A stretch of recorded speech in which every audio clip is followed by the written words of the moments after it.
So, hello everyone. So, we are back with another topic in obstetrics.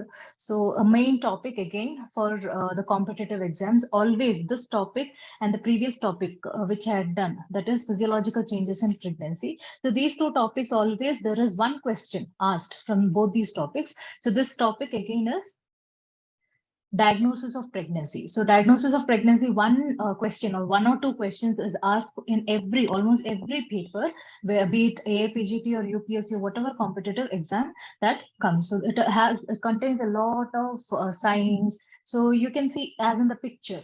So the doctor is auscultating, the doctor is palpating also. So here it is all whatever the doctors can, the gynecologist, obstetrician can see and can examine, and what the patient, what the pregnant woman feels by herself. So all this comes under diagnosis of pregnancy.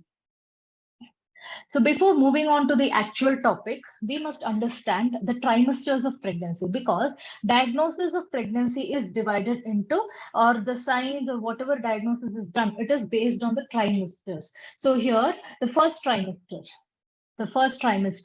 is 0 to 12 weeks of the pregnant age or the gestational period. And the second trimester is 13 to 28 weeks. And third trimester is 29 to 40 weeks. So usually by 36, 37 weeks, the term is achieved, but it can extend up to 40 weeks.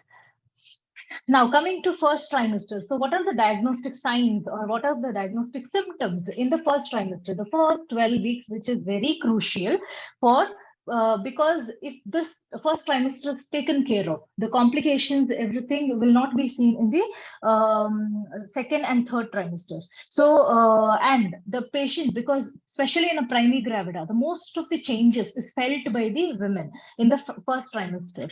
So, because it is something very new, especially all these diagnostic signs, usually it is seen in multipara and primary gravida. Few of the signs are more enhanced in a primary gravida because that woman will be feeling it for the first time. The changes are in the body, the physiological changes is happening for the first time. So the subjective symptoms, what the pregnant woman by herself she is feeling. So first is amenorrhea.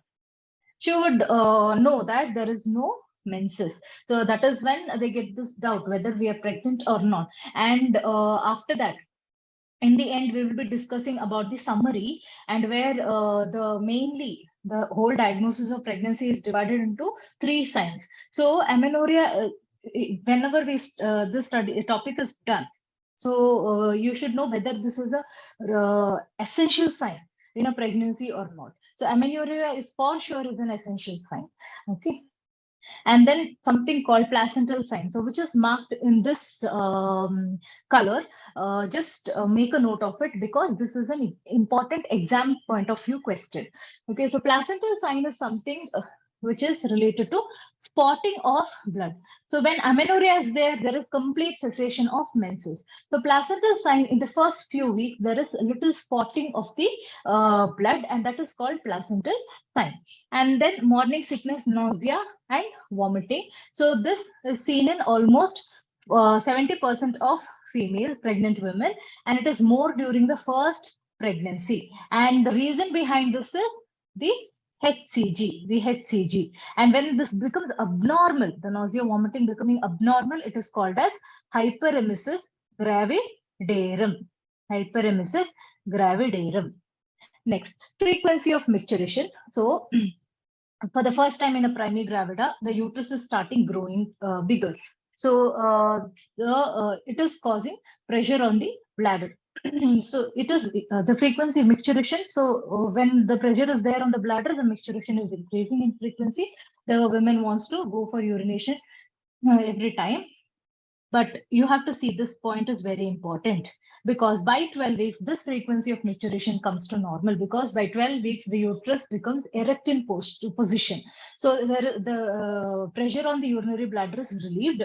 And after that, during the term, during the last weeks of pregnancy, again, the pregnant women feels the frequency of micturition, because again, because of the grown very much grown uterus, bigger uterus puts pressure on the bladder. Next, breast discomfort. This is very much appreciated by a primigravida, and this is from 6th to 8th week. And fatigue. Fatigue means weakness is experienced. So these are the subjective symptoms which are experienced by the pregnant women in the first 12 weeks or the first trimester. Next, objective signs. So the first we start with breast changes. So again, as I told, the changes is observed from 6 to 8 week. In the whole topic, try to remember all the time period. Very, very important. And it is the probable question. So anywhere you see 12 weeks, 28 weeks, 20 weeks, whatever time period comes up, just make note of it and just remember. And then why the changes what are seen are enlargement with vascular. The breast enlarges with vascular engorgement, evidenced by the delicate veins visible under the skin. And then the nipple and the areola, primary areola, become more pigmented. So just remember primary areola, because secondary areola is not in the first trimester. Becomes more pigmented, especially in dark women. And Montgomery tubercles. These are few tubercles which are there in a normal women, but they are not prominent in a normal women. But during pregnancy, what happens? This becomes prominent. Now, and thick yellowish secretion, colostrum, can be expressed as early as 12th week. Now, why are these changes happening? Again, it is because of the hormones that is playing in a role. And this change is mainly happening so that the lactation is taken care of immediately after the pregnancy. So immediately after the delivery is done, the breastfeeding should start, right? So for that, the breast changes are happening so that lactation time is taken care of now itself. So this is the preparation of the women for various stages of the growing of fetus. Now you can appreciate in the picture. So here nipple is prominent. These are Montgomery's tubercles, and this is primary areola, which has become darkened, and then these are the distended veins. So this is secondary areola. Secondary areola. Again, this is Montgomery's tubercles and enlarged and prominent nipple, and breast size you can see from this to this.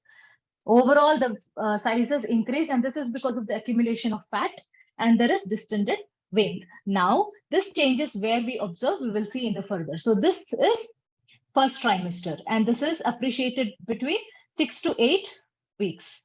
Okay. Next, per abdomen, what are the signs that are elicited? Now, uterus remains a pelvic organ. You cannot palpate uterus in the first trimester. Until 12th week, it remains a pelvic organ, and it may just be felt per abdomen as a suprapubic bulge. So suprapubic area, you feel it is a little bulge. So usually first trimester, much of uterus palpation is not appreciated. Next, pelvic changes. In that, what are the vaginal signs? Because uterus is not being palpated, so some signs we have to get to confirm the pregnancy, right? Clinically. So these are the signs which comes up. First is Jacquemin's or Chadwick's sign. Very, very important. So make a note of it. A repeatedly asked question. So Jacquemin's or Chadwick's sign. It is a dusky hue. Hue means a pigmentation.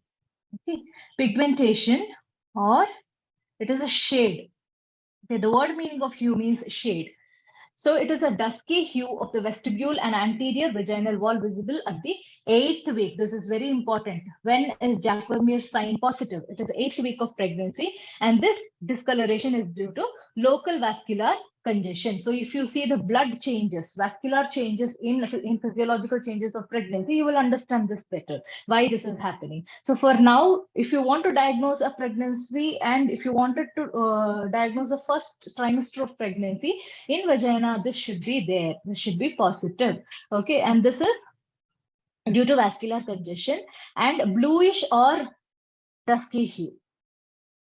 Bluish or dusky hue. Now the walls become softened. So next is the vaginal walls become softened, And there is copious. Copious means profuse, non-irritating mucoid discharge, which appears at 6th week. And then Osiander's sign. Next important sign is Osiander's sign. What is Osiander's sign? There is increased pulsation on examination by manual examination. When it is seen, felt increased pulsations are felt through lateral fornices. So the where the location is important, and the week when it is felt, 8th week. So 8th week, when the examination is done, Jacqueminier's is positive and Osiander's sign is positive. Next, what are the cervical signs?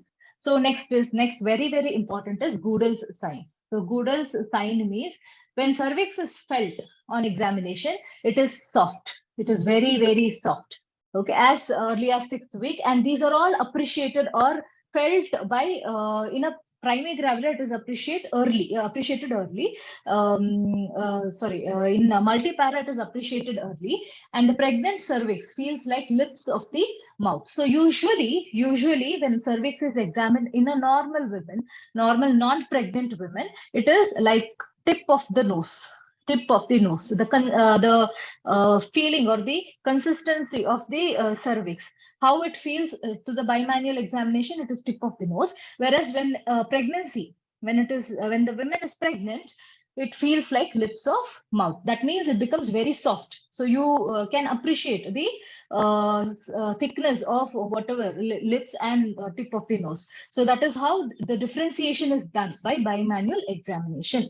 And on speculum examination, the bluish discoloration of cervix is visible. And again, this is because of the increased vascularity. Next, what are the uterine signs? So what is the size, shape, and consistency of uterus? So hen's egg. So the size of the uterus, it is like hen's egg by 6th week, and it becomes a cricket ball by 8th week. And this is only size. Okay, this is not related to consistency or the visibility. So don't get confused. This is just the relation of size with the uterus. So uterine size becomes like a hen's egg size by 6th week, cricket ball size by 8th week, and fetal head. So at term fetal head, what is the size? That is by 12th week. So fetal head by 12th week. This is the size of the uterus by 12th week. And the pyriform, this is a normal shape of, that means this is pyriform shape. Okay, so non-pregnant uterus becomes globular by 12th weeks. By the 12th week. And why this is happening? This is because of the growing fetus. And there may be asymmetrical enlargement. That means the enlargement of uterus is not uniform in the first few weeks. So if there is lateral, and this is because of this depends on the implantation of the fertilized product. So if there is lateral implantation, there is asymmetrical enlargement, and that is called as Pisca-6 sign. Pisca-6 sign. Okay, so this is also important. So all these signs, just remember, most of the signs you should remember comes in first trimester, and few signs comes in second trimester. Third trimester, only few signs are there. So you just remember that way. And very important is at what week it comes up, what week it is visible, or what week it is appreciated. That is most important. So when one half is more firm than the other half. So this is the asymmetry which is seen, and that is called as Pisca-6 sign.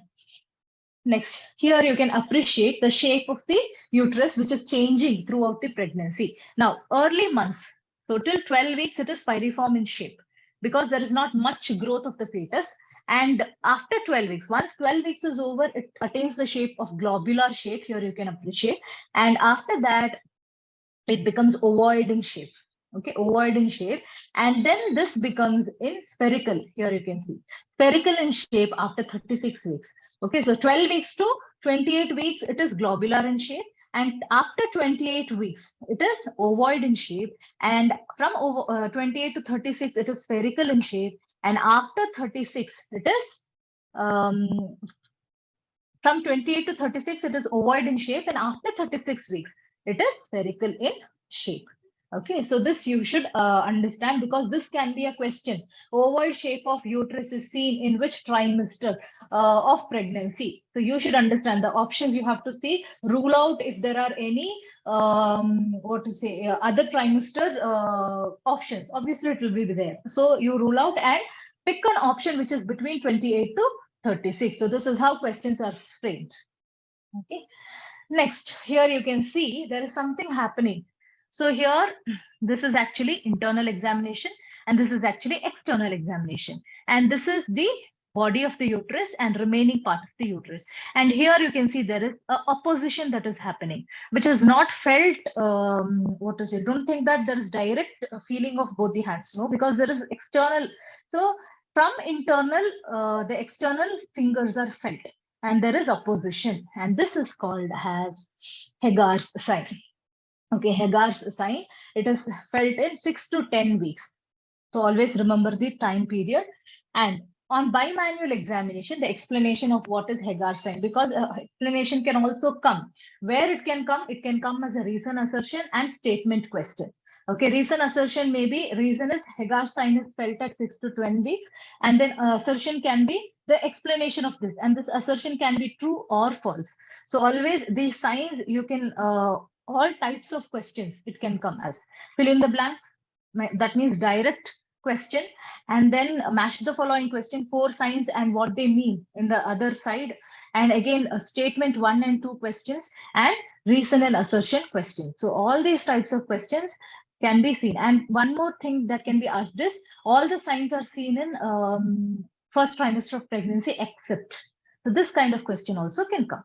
So you have to study accordingly.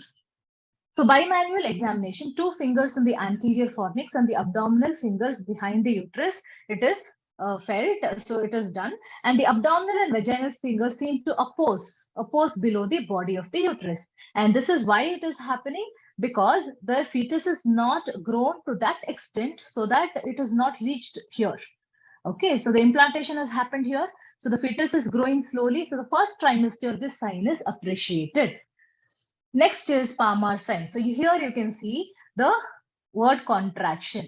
So Palmer's sign is regular and rhythmic. Regular and rhythmic, this word is important. Uterine contraction that can be elicited again by manual examination as early as 4 to 8 weeks pregnant women. So here you can see 2 pictures are there. Okay, 2 pictures are there. So this is after 10th week. After 10th week.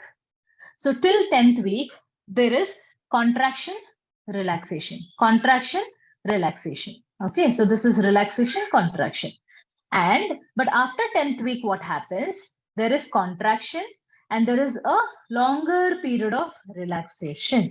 Longer period of relaxation. So this is because of the growing fetus, growing fetus. So this, just remember, when Palmer's sign is there, it is about contraction.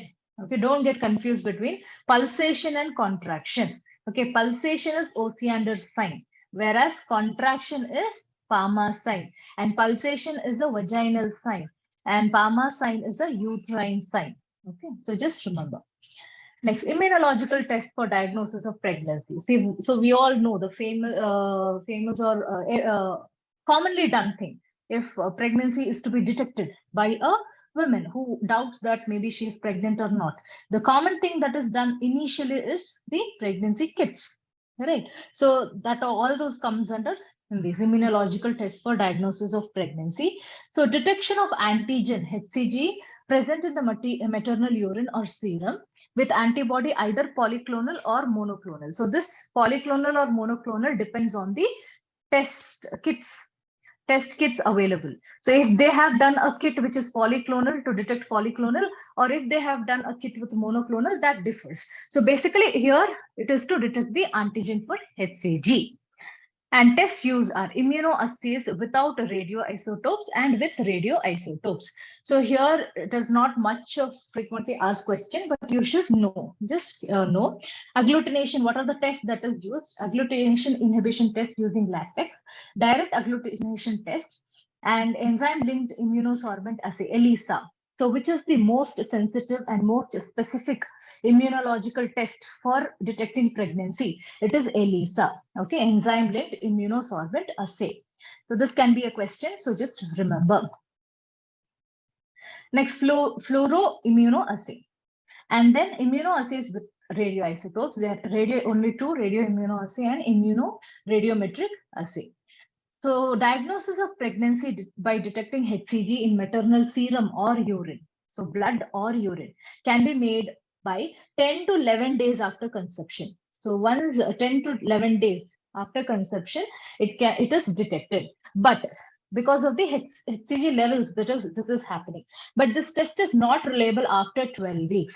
And why after 12 weeks this is not reliable? Because HCG is produced by corpus luteum. And after 12 weeks, corpus luteum starts regressing, and the function of HCG is taken up by the growing uterus or the products of the conception. So, but corpus luteum is regressed after 12 weeks, and that is why HCG is not detected after 12 weeks. Next, this is a table that you can go through. Not much of questions is asked from this, but here what you can remember, what you can put emphasis on when you're reading is the time taken for the test. Time taken for the test, and also positive on which period or which day. Okay, so this is important, but as such, this is not asked, but because the competitive level is increasing year by year, this can be a probable question. Next, ultrasonography, intradecidual gestational sac. So on USG, what is seen from in the beginning? So the first trimester scan, what it should show, a positive intradecidual gestational sac should be seen, and when it is identified. So these are all probable questions. 29 to 35 days of gestation. Next, gestational sac and yolk sac. Yolk sac and gestational sac is detected by how many weeks? It is 5 menstrual weeks, and that is why if you go to a common physician, not even a gynecologist, so the physician tells go for a scan by 6 weeks. Okay, after 6 weeks. So because the positive signs are appreciated in USG from 5th week. Okay.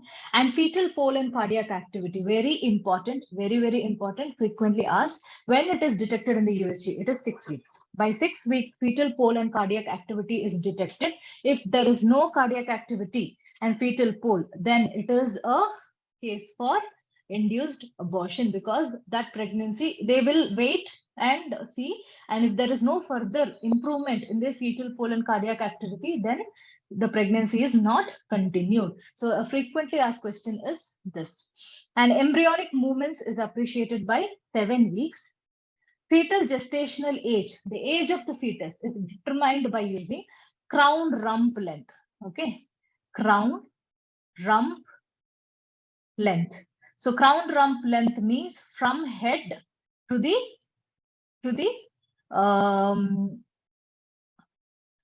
so you shouldn't think it is the extremities. No. Okay, till the pelvic part from head. This is the crown rump length, and this is the best method to diagnose pregnancy or to know the gestational age of the fetus in the first trimester. This is also a frequently asked question. In the first trimester, which is the most accurate method to know the gestational age of the fetus, it is crown rump length. And this is appreciated between 7 and 12 weeks with a variation of plus or minus 5 days. And next, Doppler effect of ultrasound can pick up the fetal heart rate reliably by 10th week, and the instrument is small, handy, and cheap. So by 10th week, the fetal heart rate is picked up by the Doppler effect of ultrasound. Next, so this completes first trimester, that is still 12 weeks. What are the changes that happen and what are the signs that is appreciated? Now from 13 to 28 weeks is the second trimester. So what are the changes that happens in the fetus and to the mother? And the symptoms, what is there, the subjective symptoms? Again, amenorrhea continues. So you all know the pregnancy is a amenorrheic state. It is complete cessation of menses happens. So that is why amenorrhea continues. And quickening, very important. Quickening, again a frequently asked question. Which week it is appreciated? 18th week. it is in primigravida. Primigravida. In multipara, it is 2 weeks earlier. 2 weeks earlier. Quickening means feeling of life. So what commonly called as kicks of the baby, kicks of the fetus. So it is the movements, the fetal movements which happens, and the pregnant women can appreciate the movements by herself. So this is one of the sign which is appreciated, and in the second trimester and in the 18th week. Progressive again. Now in what happens to the uterus? So progressive enlargement of the lower abdomen. The women feels that lower abdomen is growing because of the growing uterus. Next, what are the objective symptoms? That is sign. So on general examination, cloasma on in 24th week. Okay, 24th week. Cloasma means there is pigmentation in the cheeks, chin, and forehead. Okay, this is all because of the hormone changes that happens in the pregnancy. So cloasma, when it appears, it is in 24th week. And what are the breast changes in second trimester? So when I had discussed or explained one picture, I told you the first picture belongs to first trimester. The next picture belongs to second trimester.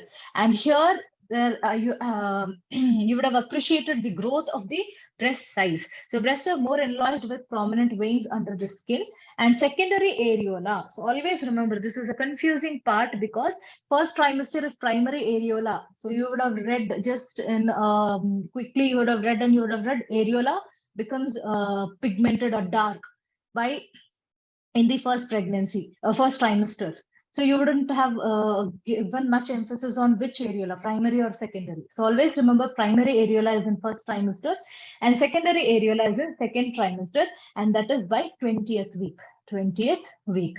And again, Montgomery's tubercles are prominent and extend to the secondary areola. So they are now present, not only present in primary, they are also present in secondary areola. And colostrum. So remember, colostrum secretion starts in the first trimester itself, okay, and it becomes thick and yellowish by 16th week. 16th week. Variable degree of striae may be visible with advancing weeks. So this is more appreciated in a obese women because of the accumulation of fat and stretching of the skin. Next, abdominal examination. So this is general examination. Now coming to abdominal examination, inspection, just seeing the abdomen, what and all is seen. So there is linea nigra. And again, very important, which week it is appreciated? 20th week. Okay, so linear pigmented zone extending from symphysis pubis to the ensiform cartilage. So this is the abdomen and this is the umbilicus. So from the symphysis pubis to the ensiform cartilage, there is a line which goes. Okay, this is abdomen. So this is linea nigra. Okay, the cause of this is related to the again hormonal changes that happens, and then again now there are a lot of striae because of the stretching of the abdominal wall by the growing fetus. So the striae, both pink and white of varying degree, are visible in the lower abdomen, more towards the flank areas. And this is about inspection. Next is palpation. On palpation, fundal height is increased with progressive enlargement of the uterus. So fundal height means maximum height which is felt by the examiner on external examination. Okay, on abdomen, which is the maximum height, that is fundal height. And with progressive enlargement, this fundal height keeps on increasing after a period of time. So you will see at one period of time, the fundal height comes down, even with the enlarged uterus and fetus. So now, in second trimester, the fundal height in 16th week, it is between symphysis pubis and umbilicus. Symphysis pubis and umbilicus, there is a picture which you can appreciate. And at the level of umbilicus, so 24th week, this is the again, this is an important part of this topic, and it can be asked as a match the following question. Okay, it has been asked like that. So 24th week at the level of umbilicus, so fundal height remains at the level of umbilicus, and at the junction of lower third and upper 2/3 of the distance between umbilicus and ensiform cartilage at 28th week. So with the picture, I'll explain you what is this. Next, after that, the uterus feels soft and elastic and becomes ovoid in shape. I told you till 28 weeks it is ovoid in shape, and Braxton Hicks contraction are evident. And palpation of fetal parts. So Braxton Hicks contraction means false contraction. It is not the true labor pain. False contractions are evident, and this is the women is not conscious about it. When examination is done, Braxton Hicks contraction is appreciated. Palpation of fetal parts can be felt distinctly by 20th week. Okay. Now here you can see the fundal height. So in the first trimester, I told you by 12 weeks, it is just you can feel the bulging of suprapubic region. Okay, and this is the umbilicus. Okay, this is the umbilicus. Now, 16 week it is above symphysis pubis, and 20th week it is exactly in between symphysis pubis and umbilicus, and 24th week it is exactly below the umbilicus. So it is, there is no relation between symphysis pubis and umbilicus here. 24 weeks it is just below the umbilicus, and after 24 weeks the division is made. The division is made between, there is an ensiform cartilage and symphysis pubis. Okay, so it is divided into 1, 2, 3. 1, 2, 3. Three parts it is divided into. So the initial part, initial height between this 1/3 is 28 weeks. After that, it is 32 weeks, and then after that, it is 36 weeks. 36 weeks is here. Okay, it approaches the ensiform cartilage, and after that, 40 weeks, you can see it is actually below. If you see, 40 weeks is below. So I told you there is a time period where the fundal height comes down, and that is during 40 weeks, it is told, or 38 to 40 weeks. By 38 week, the fundal height comes down, and it becomes approximated with 32nd week fundal height. And why this happens? This happens because engagement of the head of the fetus. So when head of the fetus is engaged, suddenly there is a drop in the fundal height. Okay. Now, coming back to the second trimester, there is active fetal movements by 20th week. Again, an important point. And there is external ballotment. External ballotment as early as 20th week when the fetus is relatively smaller than the volume of amniotic fluid. So ballotment means it is just to see the fluid amount in the uterine cavity, and to see how well the fetus is reacting to the tap that is done externally through abdomen. Okay, it is best elicited in breech presentation. So a question can be asked. External ballotment can be appreciated in which presentation? It is breech presentation with head at the fundus. So here you can appreciate. So this is external ballotment. Okay, so this is done to provide pressure on the uterus, so that to know how much fetus is occupying the amniotic fluid, and this is internal ballotment. So ballotment is seen whether the fetus is moving or not with the ballotment or with the tap given. So that is elicited, and that is by 20th week. Next, auscultation. So here palpation is over. Now auscultation. So this is very, very, very important. Fetal heart sound. It is the most conclusive clinical sign of pregnancy. So on examination, if there is fetal heart sound, that is the most conclusive. A very much repeatedly asked question is this: fetal heart sound is most conclusive clinical sign, or which is the most conclusive clinical sign of pregnancy? It is fetal heart sound. Okay, so it is elicited or it is heard by 18 to 20 weeks. 18 to 20 weeks. You should know the difference between fetal heart rate in USG and in examination. Okay, cardiac activity in USG is detected as early as 6 weeks. Okay, but here how it is appreciated clinically by obstetrician by 18 to 20 weeks. And the heart rate ranges from 110 to 160 beats per minute. Now, this heart rate, whatever when during auscultation is heard, it is confused, usually confused with two sounds, and that is uterine souffle and tunic or fetal souffle. So this is also asked question. So uterine souffle, it is a soft blowing sound and systolic murmur heard low down at the sides of uterus and best on the left side. The sound is synchronous with the maternal pulse.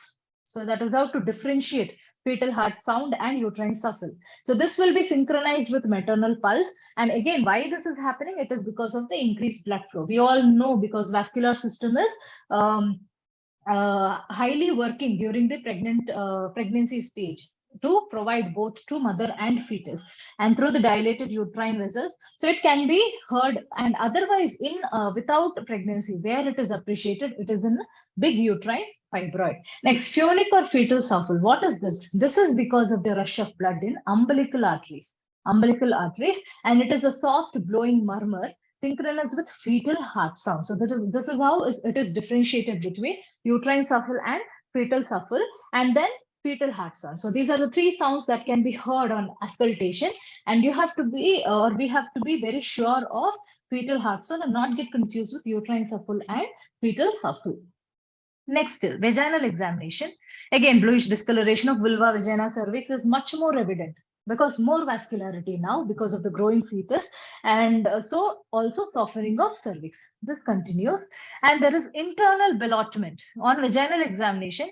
So abdomen examination per abdomen, external ballotment is appreciated. So you have to remember internal ballotment is appreciated through vaginal examination. So that difference you should know, and this is between 16 to 28 weeks. And there is scanty liquor amnia. If there is scanty liquor amnia, or when the fetus is transversely placed, there is no vortex presentation, and then the fetus is the lie of the fetus is transverse, and there is liquor amnia scanty, then this sign is not elicited. This internal ballotment is not at all appreciated in these two conditions, when there is scanty liquor amnia and when the fetus is in transverse lie. Okay. Next, investigations. What are the investigations that are done during the second trimester? Again, USG. What and all USG changes will show. So 8 to 20 weeks permits a detailed survey of fetal anatomy. So second trimester, it is more to know about fetal anatomy, placental localization, and integrity of the cervical canal. Because this second trimester is actually preparing for the third trimester, and that is third trimester is again preparing for the what? For labor. So all this it is assessed in the second trimester, whether it is normal or abnormal. And then gestational age, again, we saw gestational age of the fetus. It is determined by crown rump length in the first trimester. Whereas when it comes to second trimester, it is biparietal diameter, BPD, and head circumference, abdominal circumference, and femur length.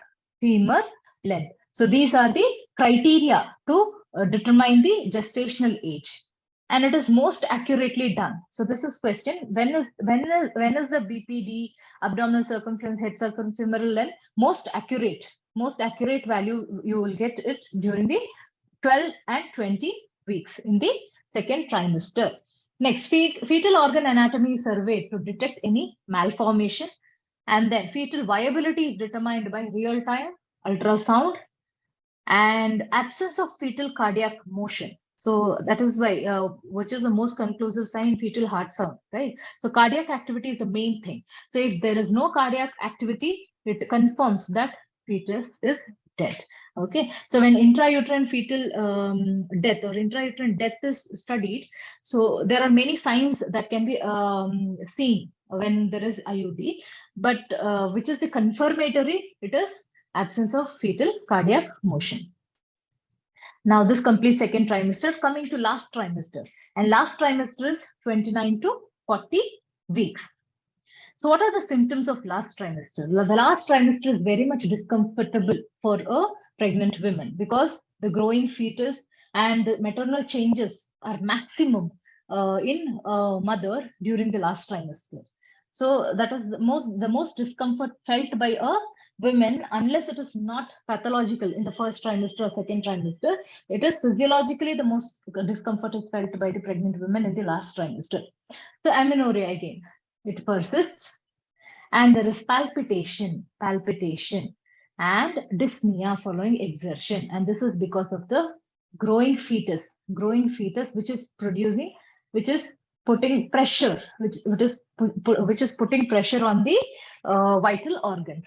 Okay, so that is why there is palpitation and dyspnea following exertion.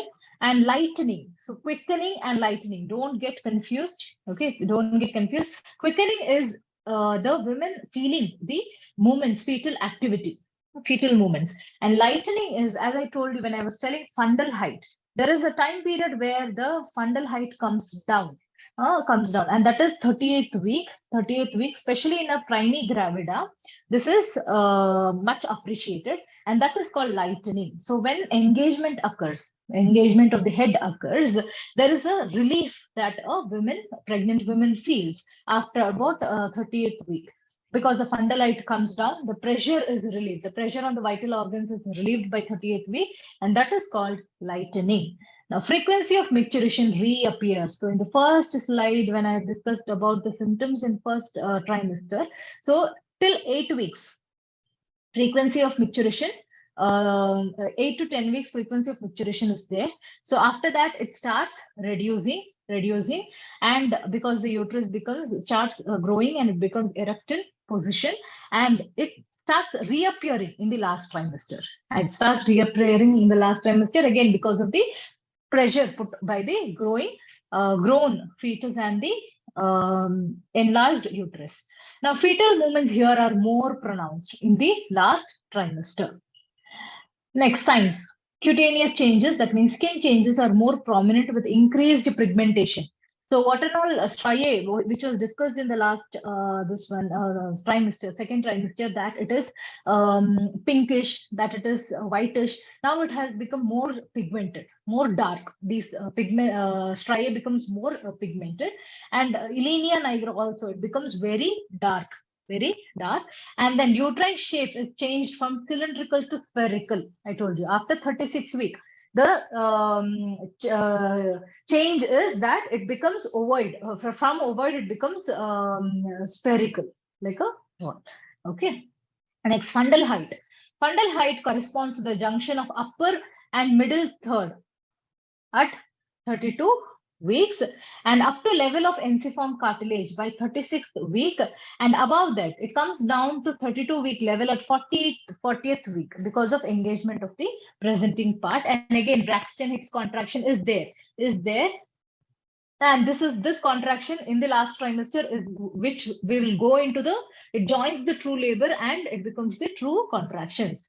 Fetal movements are easily felt in last trimester, and palpation of fetal parts, that is lie, is appreciated. Okay, by palpation, lie is appreciated, presentation is appreciated, position of the fetus is all are determined with the palpation of fetal parts. Now, FSH, FHS, okay, fetal heart sound is heard distinctly in areas corresponding to the presentation and position of the fetus. So when fetus is done, this you will understand, because with the presentation you have to know where to auscultate with the position of the fetus, because to get the heart rate where it is based on the position of the fetus. And fetal heart sound may not be audible in cases of maternal obesity, polyhydramnios, occipito-posterior position, and certainly means surely in intrauterine deaths. Because if that is fetal heart sound is not at all heard in case of exclusion of these causes, then it is a thing to worry what is happening to the fetus.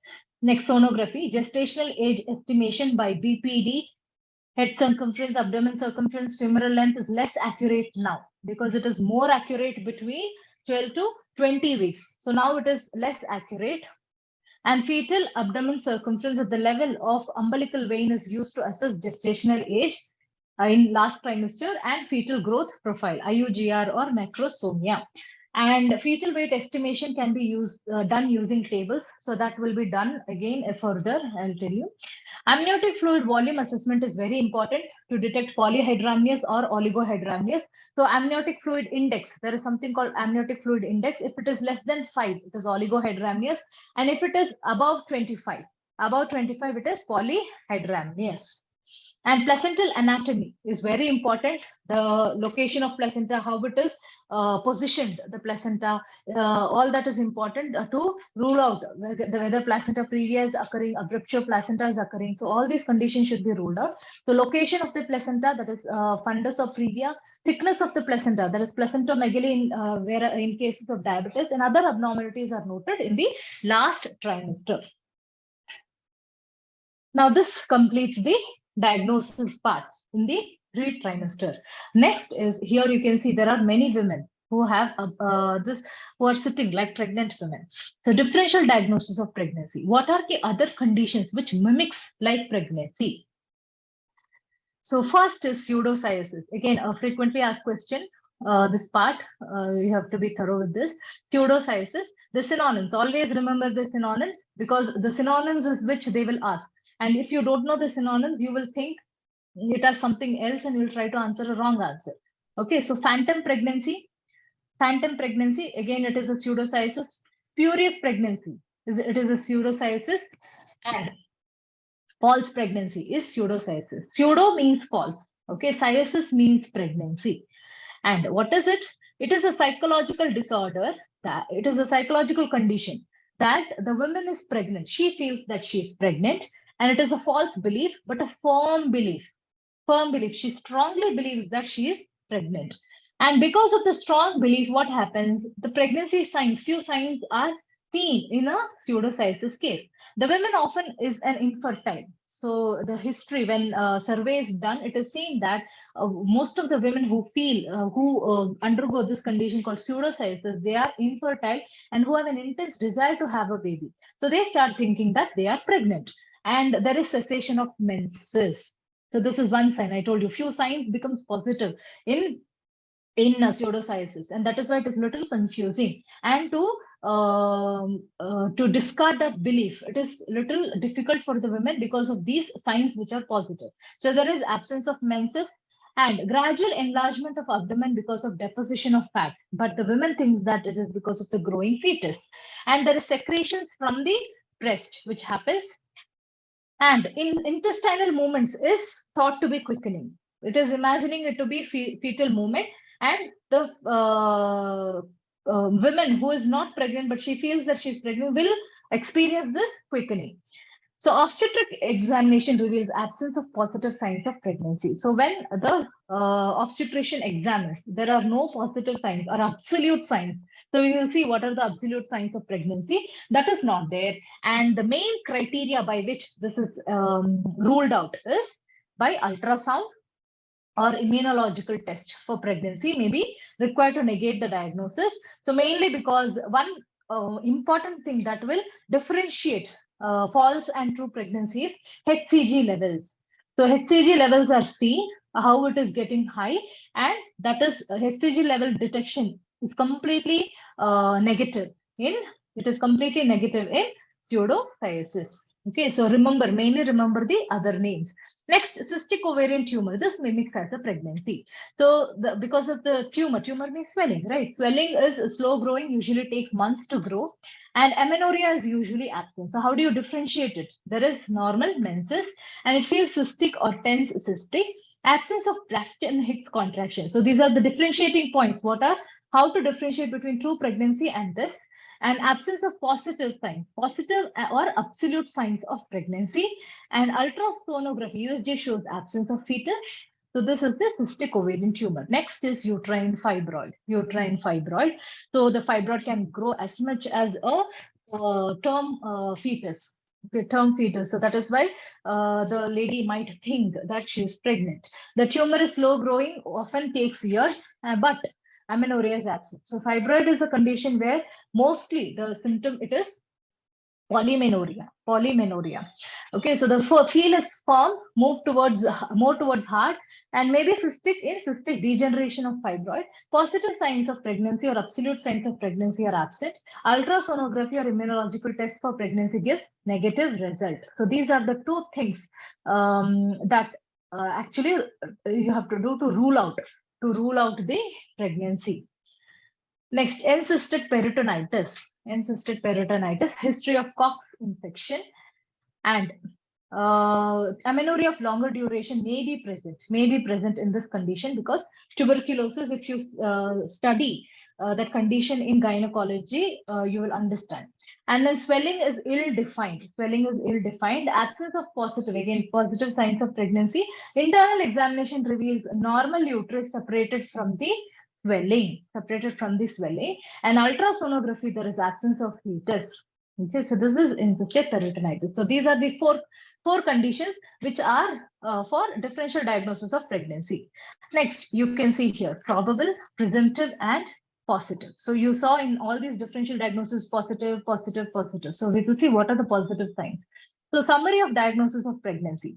So positive or absolute signs, that means this should be there 100% in a pregnant woman. If these are not there, then you have to doubt whether the woman is pregnant or not. So what are the absolute signs? Palpation of fetal parts, the growing fetus, perception of active fetal movements by the examiner at about 20th week. Okay, next, auscultation of fetal heart sound, and ultrasound evidence of embryo as early as sixth week, and later on the fetus, and then radiological demonstration of fetal skeleton at 16th week and onwards.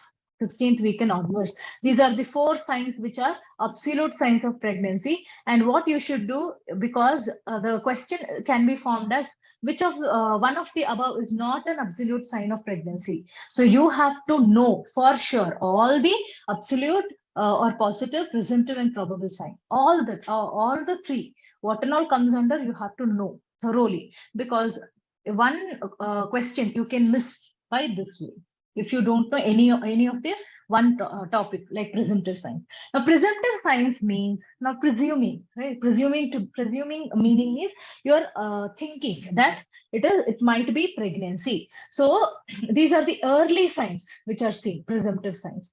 So amenorrhea, first one.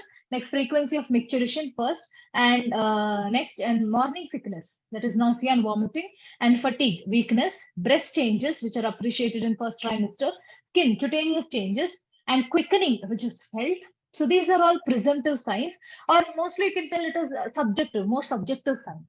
Okay, and next, probable signs, could be. So these are the signs, could be this is a case of pregnancy, and here maybe the woman is pregnant. So those are probable signs. So abdominal enlargement, Braxton Hicks contraction, external ballotment, outlining of the fetus, changes in the size, shape, and consistency of the uterus, Jack-Permier's sign. So don't think Jack-Permier sign is the absolute sign, or it is a positive sign. Okay, so you should understand what signs come under probable sign and what signs come under absolute or positive sign. Next, softening of the cervix, Osiander's sign, internal ballotment, immunological test, that is HCG, because in certain conditions there is a case where HCG increases, but it is not a case of pregnancy. Okay, so you have to differentiate those conditions. So these are the probable signs. That means maybe, could be the woman is pregnant. Next, here you can see a clock. So chronological appearance of specific symptoms and signs of pregnancy. So at 6 to 8 weeks, what are the symptoms? So it is amenorrhea, morning sickness, frequency of micturition, fatigue, and breast discomfort. Signs are breast enlargement, engorged veins visible under the skin, nipples and areola more pigmented. So this is just a repetition. Okay, internal examination, Jack-Permier's sign, Guder's sign, and Osiander's sign, Hegar's sign, Palmer's sign. And uterine enlargement varies by hen's egg to medium-sized orange or cricket ball, 6 to 8 weeks. Next, immunological test will be positive. Sonographic evidence of gestational ring in the USG. Next, 16th week. What are all the changes that happens in 16th week? Symptoms are, except amenorrhea, all the previous symptoms disappear. Only amenorrhea remains. And signs are, again, primary areola and prominence of Montgomery's tubercles and colostrum. Uterine midway between pubis and umbilicus, and Braxton Hicks contraction is there, uterine focal is there, and internal ballotment. X-ray shows fetal shadow. Sonographic diagnosis is done. Next, at 20th week, what happens? Amenorrhea and quickening is felt. And signs, appearance of secondary areola, remember the week at which, 20th week, linea nigra, 20 weeks, uterus at the level of umbilicus, 24 weeks. Don't get confused. Braxton Hicks contraction, external ballotment, 20th week. Fetal parts is felt, 20 weeks. Fetal movements, again, 20 weeks. Fetal heart sound, 20 weeks. Internal ballotment is between 16 to 28 weeks. And X-ray again shows the fetal shadow. Again, sonographic diagnosis is most important. Now, signs of previous childbirth. Why? Because to understand the changes that happen, because few changes will not be appreciated in subsequent childbirth. Okay, so what are the signs? Breasts become more flabby, nipples are prominent, whoever breastfed their infant. Primary areolar pigmentation will already be there. So you cannot appreciate this change when a woman becomes pregnant again. And white striae after the delivery. The whatever pigmented striae, it becomes white striae. Abdominal wall is more lax and more loose. And silvery white striae and linea alba. Linea nigra becomes linea alba after the childbirth. Next, uterine wall is less rigid. Contour of the uterus is broad and round. And perineum is lax. There is old scarring. Introitus, there is gaping. And carunculae myrtiformis. So this is a scarring which is done, which is formed in the part where episiotomy is done, is given. So vagina is more roomy. Cervix becomes cylindrical and external os is transverse papular slit. So usually it is like this. Now it becomes like this. Okay, like this. And the tip of finger enters into the cervix on examination. Usually that doesn't happen. Now, estimation of gestational age and prediction of expected date of delivery, EDD. This is important. Okay, so gestational age is about 280 days. Usually 280 days calculated from the first day of last menstrual period. So this is the gestational age usually. So from the patient statement, how it can be calculated. So date of first thing is date of fruitful coitus. If the women remembers it very well. Okay, this is not an actually absolute way to calculate the gestational age. So 50% within 7 days on either side, 266 days are to be added to the date of fruitful coitus. Now, this is very useful in conditions like the husband has died and there is a case of rape. So here to know what is the EDD, to calculate the EDD, this becomes helpful. Next, Naegele's formula, and date of quickening. 22 weeks in primi-gravidae and 24 weeks in multiparate to the date of quickening.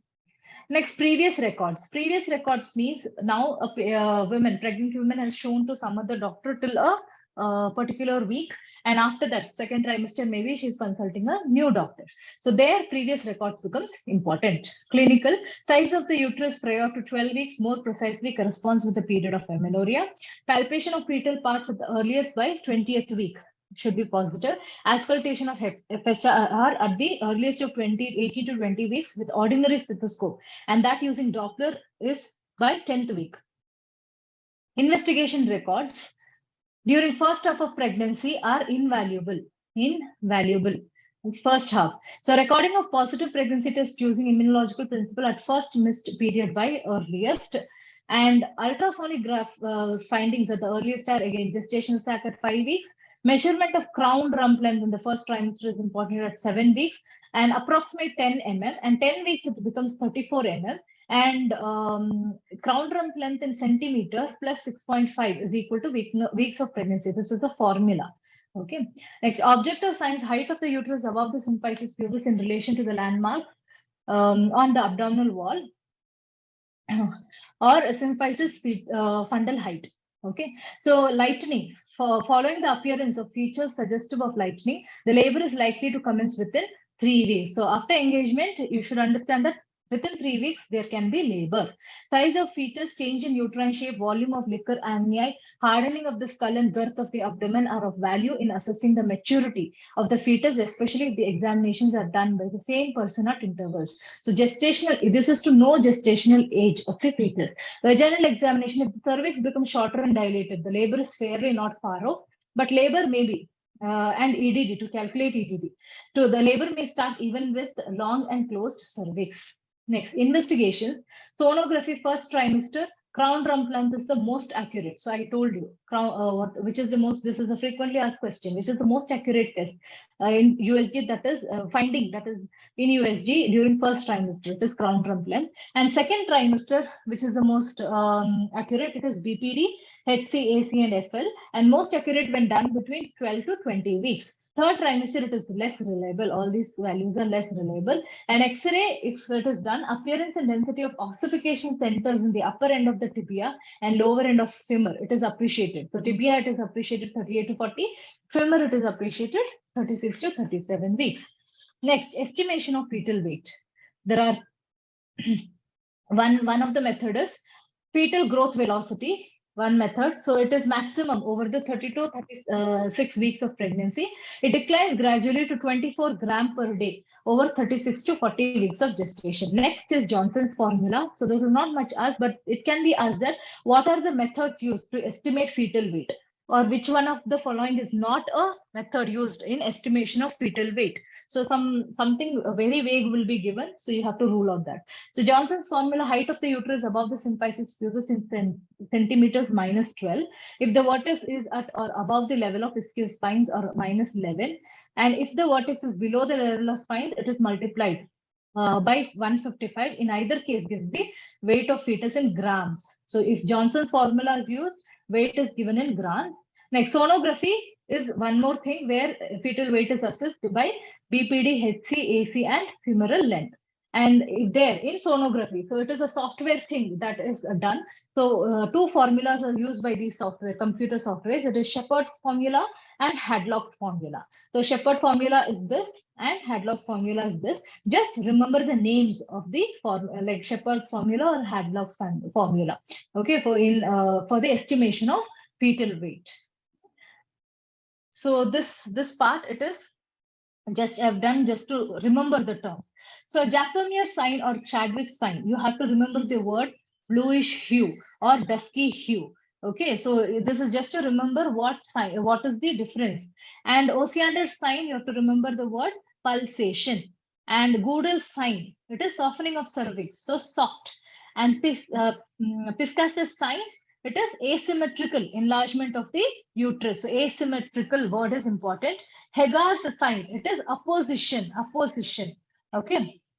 Next, placental sign, what happens? There is spotting. And then in quickening, the fetal movements are appreciated. Whereas in lightening, it is relief. It is relief of the pressure symptoms. Why it occurs? It is because of the engagement. And Palmer's sign, it is contraction in the uterine cavity, which is felt. Okay, not in the vagina. Next. Okay. So also bellotment. Remember bellotment also, external and internal bellotment. So thank you. Thank you, Focus, for giving this opportunity. Thank you.